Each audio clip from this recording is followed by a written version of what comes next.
Boa noite. A agricultura familiar pauta reunião ampliada da Frente de Combate à Fome. Buscarmos minimizar os efeitos da fome e o atendimento da agricultura familiar ser cada vez mais inserida junto ao contexto do nosso município, atendendo às necessidades, tanto desse ambiente de produção rural, como a chegada ao consumidor final. Renovada a concessão ao Kart Clube Passo Fundo. Essa concessão estava vencida desde 2007 e agora eles pediram a renovação por duas finalidades. Uma é que de fato eles cada vez mais irem formando parcerias e formando de fato competidores, como é uma das grandes razões de existir do Kart Clube. E a segunda, eles foram ampliando suas ações sociais. E na segunda parte do especial sobre autismo, vamos falar da dificuldade de diagnóstico. Foi várias e várias consultas, vários especialistas, várias terapias, e até chegar à conclusão do autismo. Porque isso aí nós estamos falando nasceu em 2000, a partir do ano de 2002. Era muito recente, era muito novo ainda o conceito autismo ainda.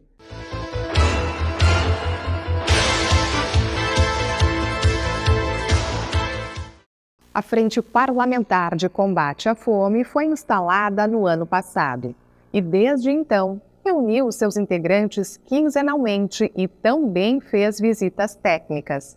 Após um amplo trabalho, o grupo está concluindo suas atividades e um dos últimos encontros trouxe a agricultura familiar para o debate. Tivemos uma atuação muito presente nesses 2 períodos em que houve a prorrogação por mais 180 dias de atuação e realizamos inúmeras atividades, visitações.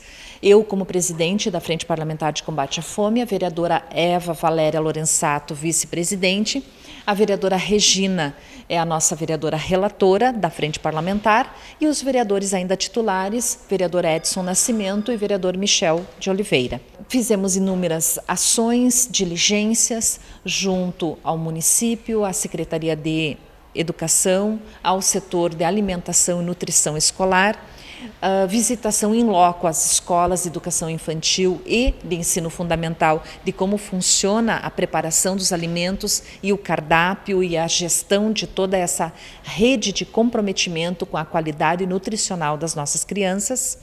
Também verificamos a questão nutricional junto aos ambientes que são atendidos pela Secretaria de Assistência Social, com a participação também do Conselho Municipal do Idoso, além das diligências quanto à questão do banco de alimentos, as hortas comunitárias, as cozinhas comunitárias e também a possibilidade de conveniamento com ou um banco de alimentos ou conveniamento com o Sesc Mesa Brasil.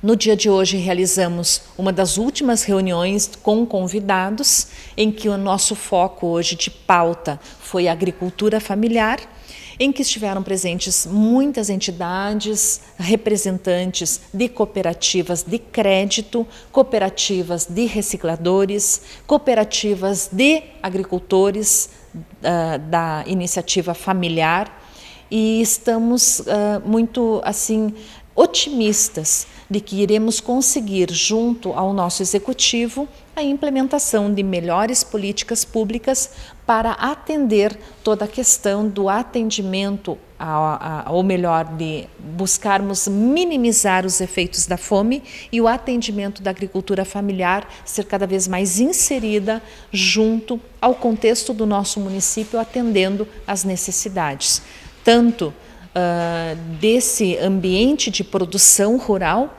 como a chegada ao consumidor final e a todas as entidades que são atendidas pelas amplas políticas públicas na área da Secretaria do Meio Ambiente, da Secretaria de Agricultura, da Secretaria de Educação e da Secretaria de Assistência Social. Por isso, o leque é muito grande de ações que podem sim trazer resultados para a nossa comunidade. Hoje o processo de compra da agricultura familiar é feito através de um processo chamado chamada pública. Então, para que esse processo ocorra, a gente faz um processo de orçamentos da agricultura familiar, define os itens que serão ofertados na alimentação escolar e as quantidades e o período em que será entregue esse alimento. Após esse processo de chamada pública ser finalizado, a gente faz a compra, faz o pedido direto com o fornecedor. Então, hoje, nós temos 73 escolas, onde as entregas da agricultura familiar é feita ponto a ponto, ou seja, se eu tenho um agricultor de alface, ele vai me entregar nas 73 escolas o alface. E assim para os demais 28 itens que nós compramos hoje da agricultura familiar. Hoje nós temos em Passo Fundo em torno de 16 agricultores locais que fornecem, 8, se eu não me engano, das agricultores da região e mais 8 cooperativas. Então, hoje o recurso que a gente recebe do governo federal, ele é praticamente 80% entregue somente na chamada pública para a compra de itens in naturas ou minimamente processados do familiar. Esse ano, a gente teve, em média, uma compra muito grande. A compra é feita para o ano todo, então, quando o agricultor vem participar do processo de licitação, ele efetua a entrega para o ano todo. Então, dessa forma, a gente consegue garantir que o dinheiro circule dentro do município, que esse valor gera uma economia para o município, gera um dinheiro circulante no município para que esse dinheiro que vem do governo federal é comprado da agricultura familiar e ele é praticamente empregado praticamente 70% dentro do município. Então a gente trouxe algumas demandas, né, que são necessárias a gente avaliar, né, porque para o agricultor é muito oneroso entregar ponto a ponto, então fazer talvez uma central de distribuição desses alimentos para facilitar a questão dos pagamentos também, que daqui para frente, daqui a um tempo, vai ser feita com cartões. Então, também dá um suporte para os agricultores locais, né, a terem cartões que não tenham taxas tão altas, porque acabam onerando esses agricultores locais, né. E outros eixos também foram debatidos, que foi bem importante, sobre a questão de um banco de alimentos, né, e por que não o município também comprar dos agricultores locais para fornecer em outros locais esses alimentos também. A gente teve cooperativas de reciclagem que foram representadas aqui, trazendo demandas, né, de alimentação, né, e a gente também tem que pensar em que tipo de alimentação a gente vai fornecer para os alunos ou para a população de Passo Fundo. Isso também foi tratado como importante, né, e levado também, né, a sério, e também, né, essa questão do banco de alimentos eu acho que é muito importante. Tem locais que já foram feitos e executadas essas ações, e para cá, para o município de Passo Fundo, é muito importante. Lembrando que a gente tem mais de 200 mil habitantes aqui em Passo Fundo, então, assim, a alimentação é muito importante e a gente sempre vai precisar, né? E às vezes faltam agricultores porque demanda tem, né? Como foi dito ali também nessa comissão. Apesar de ser obrigatório para o leite ter pelo menos um item, ainda a gente não tem o orgânico. O orgânico, além de ele ter uma quantidade menor de produção, hoje eu não consigo abraçar as 73 escolas. Eu vou te dar um exemplo. Se eu comprar uma banana orgânica, hoje para uma entrega apenas, para uso de uma semana, eu preciso de 1.800 quilos. Sim. Hoje, feijão, a nossa média de consumo é 10 mil quilos por mês. A alface, mais de 1.000 pés por mês. Então, o volume que Passo Fundo gera em compra, ele é muito grande. Então, a gente decidiu por estruturar. Primeiro, a gente trabalha com os itens normais, a agricultura familiar. Nós estamos há 2 anos e meio nesse processo, passando degrau por degrau. Então, o próximo, agora para 2024, é a gente incluir um item, pelo menos, orgânico na alimentação escolar. Posso falar de boca cheia que a nossa cooperativa Conalter é uma cooperativa com seus agricultores certificados pela rede Ecovida. Então nós temos a certificação de produto orgânico. Então nós podemos dar a garantia de que nossos alimentos são livres de transgênicos ou qualquer tipo de veneno, né? Então isso aí também dá uma segurança também para o município de fornecer uma alimentação saudável, né, para as crianças e que não traga, né, nenhuma doença para essas crianças ou algo assim que venha prejudicar a segurança alimentar dessas pessoas. Lembrando sempre que a Câmara de Vereadores possui muitas iniciativas, mas a limitação em específico de como propor essas políticas, porque são de competência do Executivo Municipal. E em razão disso, esta Frente Parlamentar de Combate à Fome, ela existiu e foi proposta para buscarmos trazer uma completude de informações e subsidiar também o Executivo para a tomada de decisões que virá em positivo ao nosso município.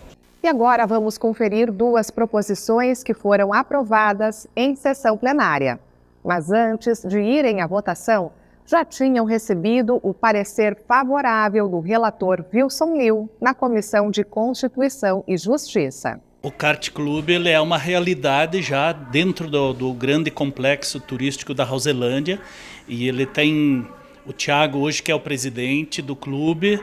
O clube tem uma concessão lá para as atividades do kartódromo. Essa concessão estava vencida desde 2007 e agora eles pediram a renovação por duas finalidades. Uma é que de fato eles cada vez mais irem formando parcerias e formando de fato competidores, como é uma das grandes razões de existir do Kart Club. E a segunda, eles foram ampliando suas ações sociais, nomeadamente apoio ao CAC, que é o Centro de Apoio a Crianças com Câncer, a APACE, que é uma entidade que cuida dos cegos de Passo Fundo. Então, muito importante isso. Nós verificamos toda a documentação, vimos que está cumprindo aquilo que é o fim, e aí emitimos parecer favorável e todos os vereadores unanimemente concordaram, e isso vai dar segurança jurídica para o kartódromo e com certeza grandes avanços haveremos de ter pela frente. O bairro São Cristóvão 2 tem uma unidade da estratégia da saúde num imóvel alugado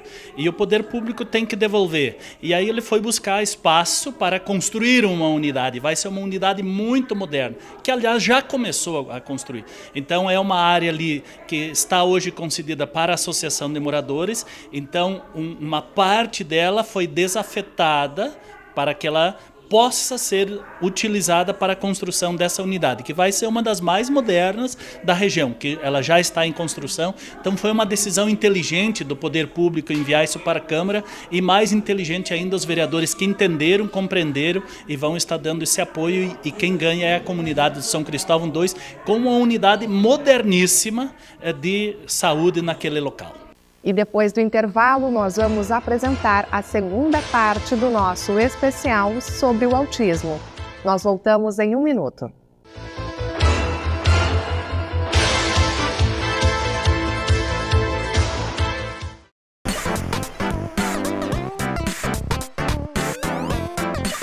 Entendendo o Legislativo, você sabe quando ocorrem as modificações do regimento interno? O regimento interno somente pode ser modificado através de um projeto de resolução de iniciativa de uma comissão especial criada para esse fim, da mesa diretora, de comissão permanente ou de, no mínimo, 1/3 dos membros da Câmara. Após o recebimento do projeto de resolução, deve ser constituída uma comissão especial composta por 5 vereadores titulares, indicados pelos líderes das bancadas partidárias, e por 5 suplentes, cada um indicado pelo respectivo titular. O projeto permanece na pauta durante 2 reuniões plenárias ordinárias consecutivas para a discussão prévia e para a apresentação de emendas, para posteriormente ser encaminhado à comissão especial. No prazo de 30 dias úteis contados a partir da instalação da comissão especial, o projeto de resolução com ou sem parecer deve ser incluído na ordem do dia para a votação. Para ser aprovada, a matéria deve obter a maioria absoluta dos votos favoráveis dos membros da Câmara.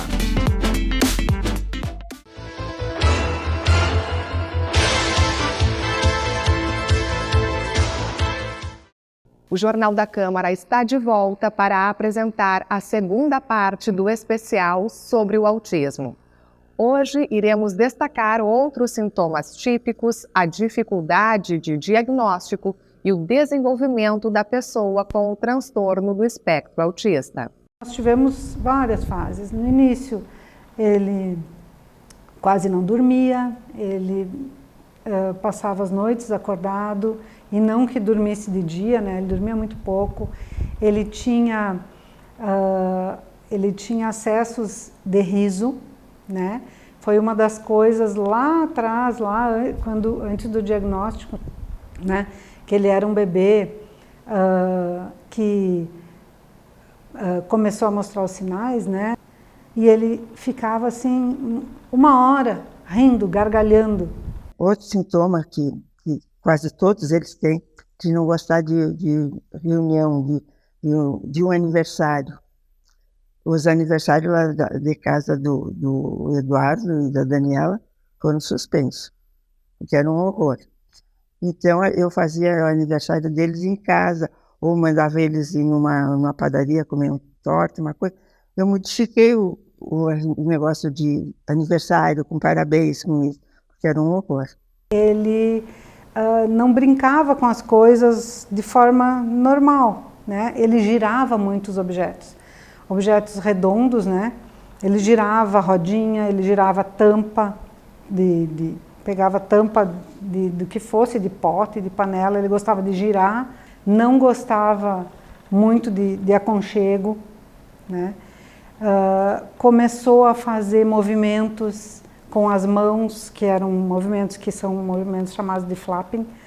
O Ederson nasceu no ano de 2000, é o primeiro filho, o único filho que eu e minha esposa temos.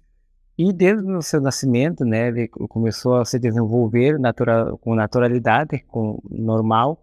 E nós, como pais de primeira viagem, a gente não notou de primeiro momento alguns comportamentos que eram, digamos, atípicos às crianças da idade dele.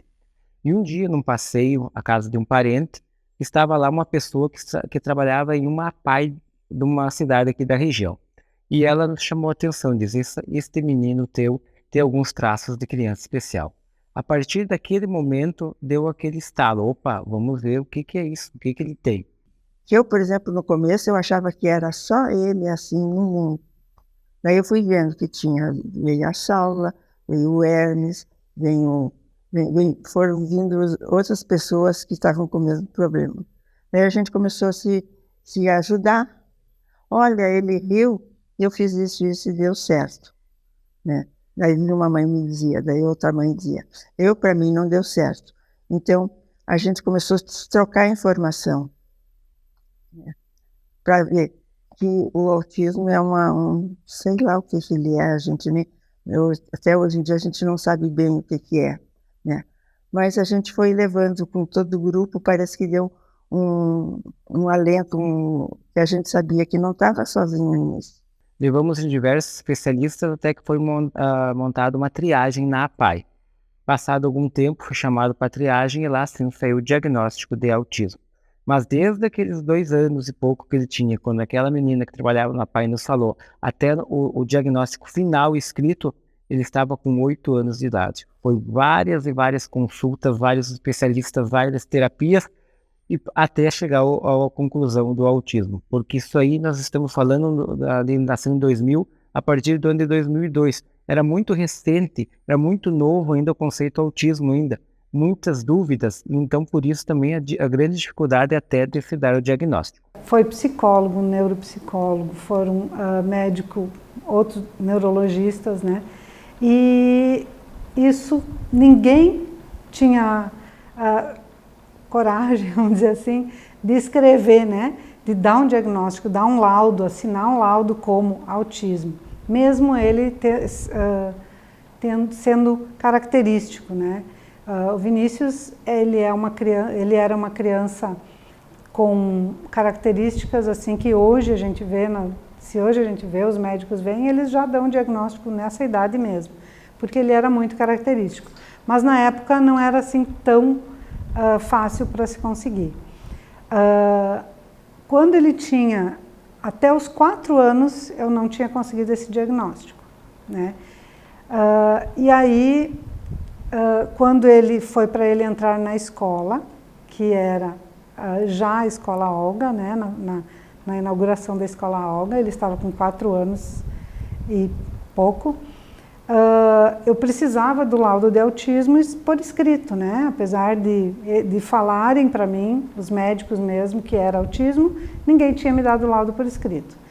Então foi aos 4 anos que um psiquiatra deu, aqui em Passo Fundo também, que também era um médico que já conhecia autismo, já tinha diagnosticado outros, então ele firmou esse laudo. Comecei a buscar atendimento. Não adianta só ter o laudo de autista e sem ter o que fazer com ele. Então eu me sentia assim, sair numa porta com o laudo na mão, procurando. Até que eu consegui uma psicóloga, começou a me orientar. Tu tem que ir assim, assim. E aqui em Passo Fundo já tem como tratar isso. As terapias foram surgindo, foram evoluindo. Os profissionais foram se qualificando e os pais também. Se tu vê uma criança na rua ou num restaurante fazendo, que a gente apelidou de piti, entrando em crise, e gritou, e puxou os cabelos, todas aquelas coisas. Então a gente começou a dizer, eu vi lá no shopping uma menina assim, que parece ser autista. Então a gente começou a se dar o luxo de fazer diagnóstico. E aí, geralmente, a gente acertava, porque seguia os sintomas. Então a gente via que aquela mãe estava falando de um autista. Mas é um baque muito grande, assim. É um baque muito grande porque você ouve um diagnóstico e você ouve que é para sempre, que aquilo não tem volta, quer dizer, não tem cura, mas tem tratamento. Esse é um ponto muito importante. O autista trabalhado evolui sempre. O autista não trabalhado, ele volta, ele torna mais severo o seu autismo. O Álvaro foi um autista que evoluiu. Ele passou todas aquelas coisas. Uma vez uma mãe disse para mim assim, tu que é feliz que o Álvaro não tem crise, não tem isso. Eu digo, pelo contrário, o Álvaro foi o que é teu filho agora. E o que eu fiz? Eu trabalhei essa parte. Eu me orientei, eu sempre com pessoas que me orientassem, não faça isso, faça aquilo. E a gente erra muito, né? Principalmente com o primeiro autista que a gente tinha, o primeiro grupo. Hoje em dia se trabalha muito com ABA, né? Que é a análise do comportamento. Então, na verdade, você analisa o comportamento dele perante a uma situação. E aí você vai trabalhar alguma coisa para mudar aquele comportamento e vai analisar se ele deu resultado depois, né? Assim, falando muito por alto, né? Que é o ABA. E também tem o PECS, que é trabalhado com figuras, então a gente também agora está tentando implementar com ele, que é outra forma de comunicação, que as figuras, se ele quer alguma coisa, ele pega a figura e mostra pra gente, que ele não saiba comunicar verbalmente, né? Porque, queira ou não, os pais, quando eles querem ter um filho, eles projetam, eles sonham um futuro para ele, fazem um monte de sonhos. E ali tu tem que parar, pensar e reprogramar a tua vida, o que tu vai fazer para dar mais qualidade de vida para ele e deixar ele feliz. Bom, com o laudo em 2008, nós fomos, daí nos indicaram a Escola Municipal de Autistas Olga Caetano Dias. E este é o assunto do especial na próxima semana. Uma ótima noite e até amanhã.